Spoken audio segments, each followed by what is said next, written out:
श्रीमद् भागवत साप्ताहिक कथा के दशम स्कंद का पंचम दिन के उपाख्यान में द्वादशो अध्याय 12वां अध्याय अघासुर का मोक्ष।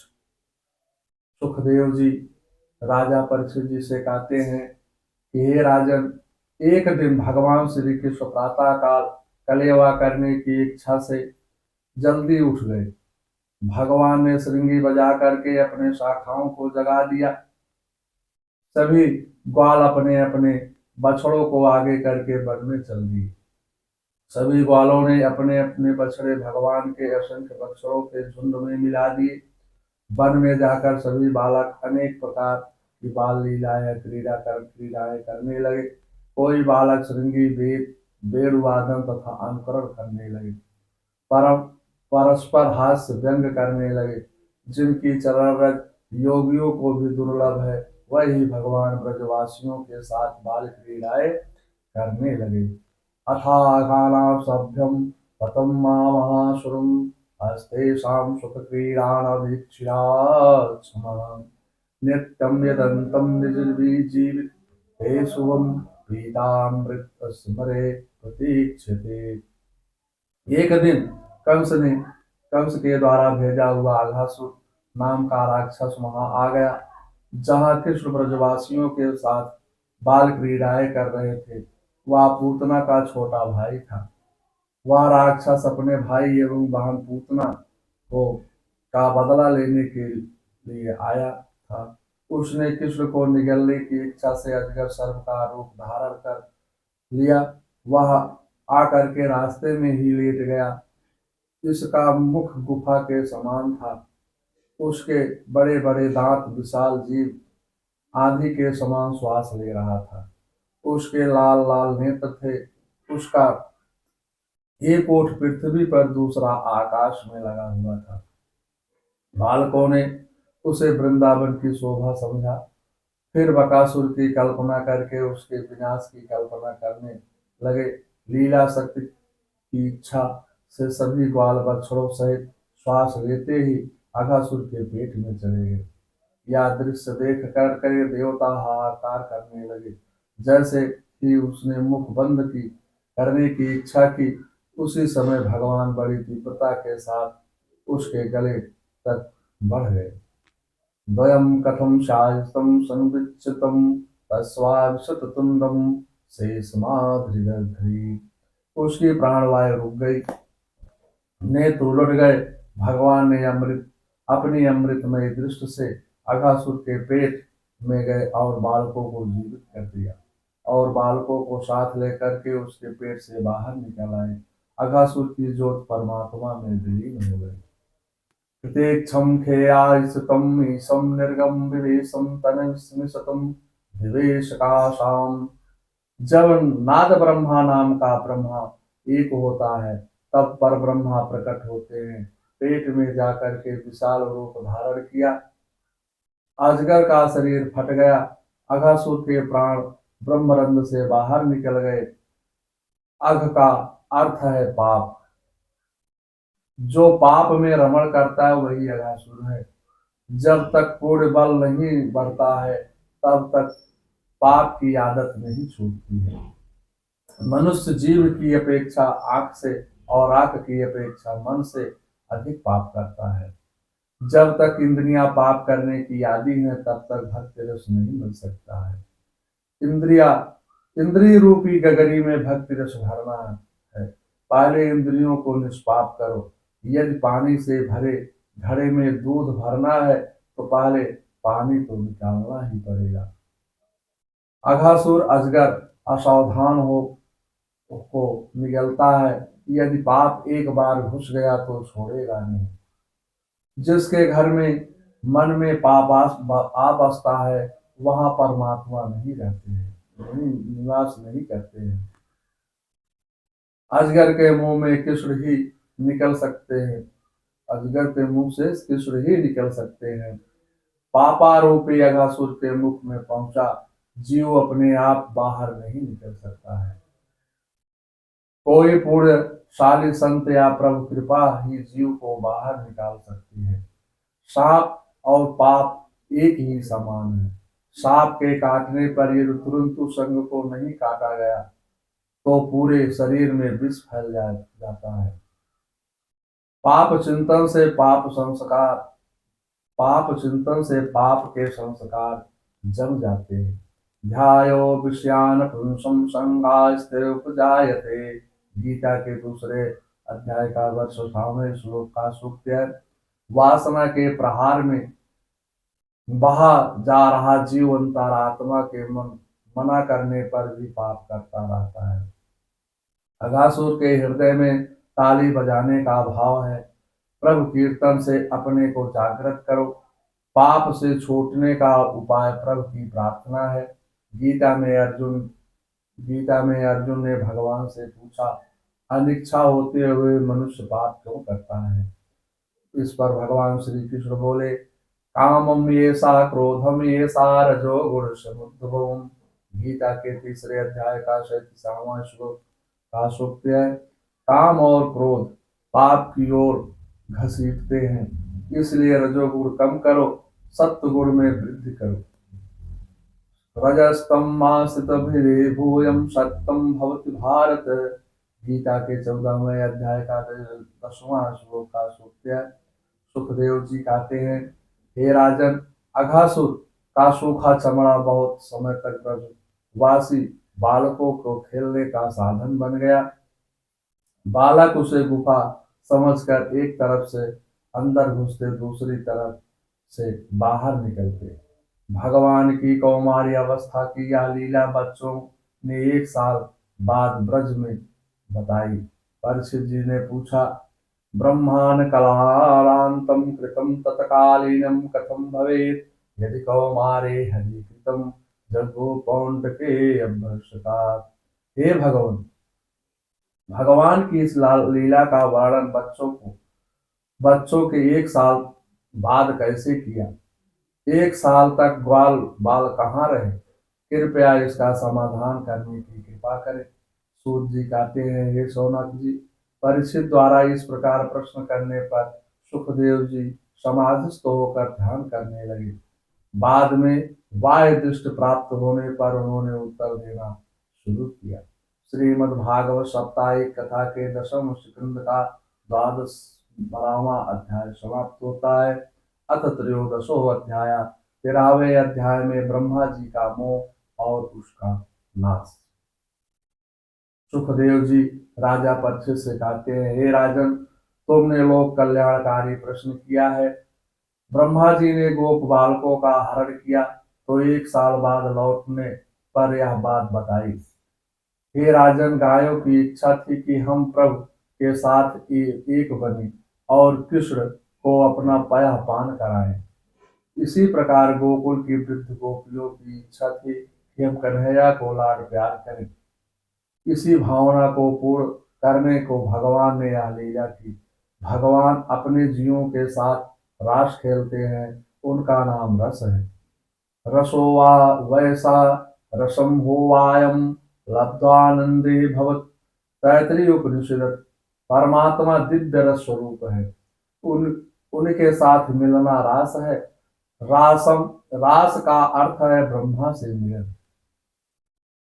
जीव ब्रह्मा के साथ मिल करके कृतार्थ हो जाता है। इस लीला में वृद्धा गोपियों का रास वर्णित है। तथागलम अमृतो रक्षितम मत्स्य पालकानाम सरित कुलिमानीयम भगवत निगम ब्रवीत। भगवान ने अघासुर के मुख से बछड़े एवं बालों की रक्षा किया। तदंतर भगवान सभी बाल मित्रों को यमुना के किनारे लाए और वह बोले, हे मित्रों, यह स्थान अत्यंत रमणीय है, सुंदर है। यहाँ पर यमुना के किनारे पर गद्दे के समान हरी हरी घास बिछी हुई है। भ्रमर गुंजायमान हो रहे हैं। मेरा विचार है कि पंक्तिबद्ध होकर के सब लोग मिल करके यहीं पर भोजन करें। ग्वाल बाल कृष्ण से सटकर अपना भोजन खिलाना चाहते हैं। ग्वालों ने बछड़ों को जल पिला करके चरने के लिए हरी हरी घास पर छोड़ दिया। सभी ग्वाल भगवान के सामने मंडल बना करके बैठ गए। लीला शक्ति के ने सबके सामने भगवान को प्रकट कर दिया। सभी ग्वाल भगवान सभी वो ग्वाल प्रसन्न हो गए। भगवान सबके बीचों बीच बैठ गए। सभी ग्वाल वालों ने अपने अपने छीकों से दही, भात, अचार आदि केले के पत्तों पर रख करके भोजन करना प्रारंभ कर दिया। कन्हैया ने कहा, केले मत खाओ, सब मिलकर खाओ। संगत संगत संगत शुद्धुम संगबद्धुम संगो मनास जानता। ऋग्वेद परमात्मा को वश में करने का साधन प्रेम है। प्रेम तो प्रकट होए भगवाना, प्रेम ते प्रकट होए भगवाना। श्री रामचरितमानस में श्री बाबा जी लिखते हैं, कन्हैया भोजन करते समय सबको हंसाते जाते हैं। विद्रवोड़म जठर पटयो श्रृंगवेत्यो चाकक्षेवात् वामे पाणो मृषण कवलम प्रस्थालन अलंकृत तिस्राण मध्ये स्वापरिशोहितम हास्यानर्वसी स्वयं स्वर्गे लोके भुज से यज्ञ भुजम बालकी। उस समय भगवान श्री कृष्ण की छटा सबसे निराली थी। उन्होंने मुरली को तो कमर की फेट में आगे की ओर खींच कर रखा था। सिंगी और बेत बगल में दबा लिए थे। बाएं हाथ में बड़ा ही मधुर घृत मिश्रित दही भात का ग्रास था। सिंगी और अंगुलियों में अदरक, नींबू आदि के अचार मुरब्बे दबा रखे थे। ग्वाल बाल चारों ओर से घेर करके बैठे थे। जो समस्त यज्ञों के भोक्ता हैं, वह भगवान ग्वाल बालों के साथ बैठ करके बाल लीला कर रहे हैं। इस दृश्य को देख करके स्वर्ग के देवता आश्चर्यचकित हो गए। इधर भगवान अपने सखाओं के साथ भोजन कर रहे हैं, उधर बछड़े घास चरते चरते बहुत दूर वन में चले गए। सभी बालक बछड़ों को न देखकर चिंतातुर हो गए। इस पर भगवान ने कहा, हे मित्रों, तुम चिंता मत करो, तुम प्रेम से भोजन करते रहो, मैं तुम्हारे बछड़े को लेकर अभी आता हूँ। भगवान बछड़ों को ढूंढने पर्वत, कंदराओं तथा कुंजों की ओर दौड़े। तात्विक विवेचन, ईश्वर जीव के साथ खेलता है। तन चाहे जहां हो, मन वृंदावन में होना चाहिए। अघासुर के मोक्ष पर ब्रह्मा को आश्चर्य हुआ। ब्रह्मा जी भगवान की अलौकिक महिमा को देखने वृंदावन की पावन भूमि में आए। ब्रह्मा ने आकर देखा कि कन्हैया ग्वाल बालों के साथ भोजन में तन्मय हो रहे हैं। इस पर ब्रज बालकों ने ऋषिपुत्र मधुमंगल भी था। भगवान ने मधुमंगल से कहा, तू हमारे घर का माखन खाता रहता है, अब अपने घर का माखन खिला। पवित्र ब्राह्मणों के घर का भोजन करने से बुद्धि पवित्र होती है। मधुमंगल ने अपनी माता पौर्णमासी से भोजन बनाने को कहा। यह सुनकर माता को बहुत आनंद प्राप्त हुआ। मधुमंगल शांडिल्य ऋषि का पुत्र था। शांडिल्य ऋषि सारे दिन तपस्या करते थे। विलासी जीवन में परमात्मा का आभास नहीं होता है। पौर्णमासी भी फलाहार करती थी।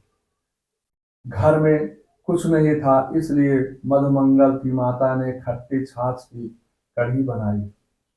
मधुमंगल एकांत में जाकर स्वयं पीने लगा। यह देख करके उसके मुख की छाछ कन्हैया ने छाटी। यह सब दृश्य देखकर ब्रह्मा जी आश्चर्य में पड़ गए। यद्यप ब्रह्मा जी ने देवकी के गर्भ की स्तुति की थी, लेकिन भगवान की माया के कारण सब कुछ भूल गए। ब्रह्मा जी मायावश सभी बालकों को ब्रह्मलोक उड़ा कर ले गए। बालकों ने देखा बछड़े नहीं थे। जब तक भगवान की दृष्टि में रखकर भोजन कर रहे थे, तब तक आनंद मिला। बछड़ों की चिंता हुई, विषयों में मन जाने लगा। ईश्वर से दूर हो गए। गोप बालक ब्रह्मा की माया के अधीन हो गए। सांसारिक विषयों की ओर मन गया कि जीव ब्रह्म काल पकड़ लेता है। भोजन एवं भजन करते समय दृष्टि भगवान में रखो। कन्हैया ब्रह्मा की करतूत समझ गए। देवी भागवत के अनुसार लक्ष्मी नारायण की नाभ से कमल की उत्पत्ति हुई और कमल से ब्रह्मा की उत्पत्ति हुई। परमात्मा पंच महाभूत की बिना सृष्टि करते हैं। द्रौपदी की साड़ी कौन से मेल की थी? उस समय भगवान स्वयं वस्त्र बन गए थे। असली बछड़े ब्रह्मलोक में चुरा करके ले गए। सर्वत भगवान ने ब्रह्मा गौ एवं गोपियों के संतोष के लिए रूप रंग आकृति में ठीक उसी प्रकार के बछड़े और ग्वाल वालों के विविध रूप धारण किए और फिर अपने अपने बछड़ों को हाँकते अपने अपने गोष्ठ में ले गए। ब्रह्मा जी के अंतर्मुख होकर के देखा तो बछड़े कृष्ण के रूप में दिखाई दिए। जिन वृद्ध गोपियों को कृष्ण से मिलने की इच्छा थी उनके साथ आज कृष्ण के गोप बाल लीला की। गोपियां अपने बाल रूपी कन्हैया को उठा करके गले लगाने लगी। गोपियों को पारकिया नहीं स्वकीया भाव माना गया। जब प्रभु वत्सल लीला कर रहे थे उस समय शांडिल्य ऋषि ने कहा था इस समय प्रभु वत्सल लीला कर रहे हैं। अपनी कन्याओं का विवाह गोप बालकों के साथ कर दें। इस समय अच्छा मुहूर्त है। इस समय कृष्ण के साथ विवाह करने पर पारकीय भाव नहीं रहेगा। भगवान ने सर्व विष्णु मयम जगत को चरितार्थ किया। भागवत में ब्रजवासियों की लीला के चार प्रकार के हैं। वेणुद्वीप, कुमारिका, गोपियों के साथ रास, यज्ञ, पत्नी प्रसंग, विवाहित गोपियों के साथ रास, गोवर्धन लीला, वृद्धा गोपियों के साथ रास। सभी बछड़े गोप बालक कृष्णमय हो गए। अतः गोपियां गाय पहले से अधिक अपने पुत्रों को पाकर के प्यार करने लगी। ब्रह्मानंद में तृप्ति कहाँ है? ब्रह्मा जब पृथ्वी लोक आए तब सब कुछ ठीक ठाक चल रहा था। एक वर्ष बीत गया। उन्होंने देखा कि कृष्ण तो ग्वालों और बछड़ों के साथ पूर्ववत क्रीड़ा कर रहे हैं। ब्रह्मा जी विचार करने लगे, मैंने जिन बालकों का अपहरण किया था वह कौन से थे? भगवान के साथ ठीक वैसे ही वत्सल हैं। दोनों के रूप रंग और संख्या समान है। ब्रह्मा जी को असली नकली की पहचान नहीं हो सकी। सत्याह के कतरे नेति ज्ञातुम मेष्टे कथांजनम। ब्रह्मा जी की बुद्धि चकरा गई। ब्रह्मा जी स्वयं अपनी माया से मोहित हो गए। ब्रह्मा जी आश्चर्यचकित होकर के सोच में डूब गए। कृष्ण ने तो एक लीला की, दूसरे और नकली ब्रह्मा का रूप धारण कर लिया। भगवान ने ब्रह्मा का रूप धारण कर सेवकों से कहा, एक नकली ब्रह्मा इधर उधर घूमता रहता है। यदि वह ब्रह्मलोक में आकर के अंदर प्रवेश करने की इच्छा करे तो उसे मत आने देना। ब्रह्मा जी जब ब्रह्मलोक गए तब सेवकों ने अंदर जाने से रोक दिया। ब्रह्मा जी ने दूर से भगवान के दर्शन किए। भगवान चार भुजा धारण किए हुए पीतांबर से सुसज्जित दिखाई दिए। अणिमादि सिद्धियों को उपासना करते देखा। भगवान ने अद्भुत तेज से ब्रह्मांड को जगमगा रहा था। ब्रह्मा तो स्तब्ध हो गए। भगवान के हाथ में दही भात लगा हुआ था। वत्सान सखीनिवं पुरुं परितो विचिन्त वेदकम् सपारि कबलं परमेष्ठ अष्टचष्टम। ब्रह्मा जी का मोह रूपी नशा उतर गया। ब्रह्मा जी अपने वाहन हंस से उतर कर भगवान के चरणों में नतमस्तक हो गए।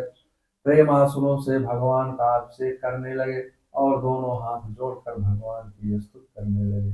कृतांजलम प्रश्नवानम समाहितम सवेत्वा यदेवैर्लेलया।